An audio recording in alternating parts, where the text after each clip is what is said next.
Hi there, I'm going to show you how to replace the battery on this Toyota key fob. This came out of a Toyota Vitz.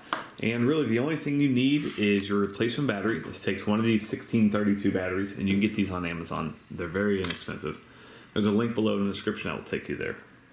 And then also a small screwdriver is helpful, not absolutely mandatory, but I think it makes the process a lot easier.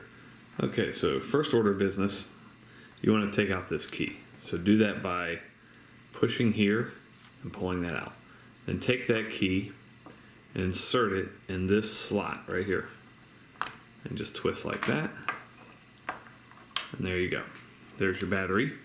Now, this is where I think the little screwdriver is beneficial. You can just, didn't mean to pull that out. You can pull that out, that's not a big deal.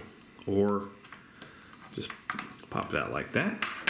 Okay, now plus side is up, so take your new battery, put it in like so. Close this up. Oh, had that backwards. You can actually test it at this point. Make sure you're getting your red light. Okay, you're good to go. Put your key back in, and you're all set. Thanks so much for watching. Make sure you hit that thumbs up button.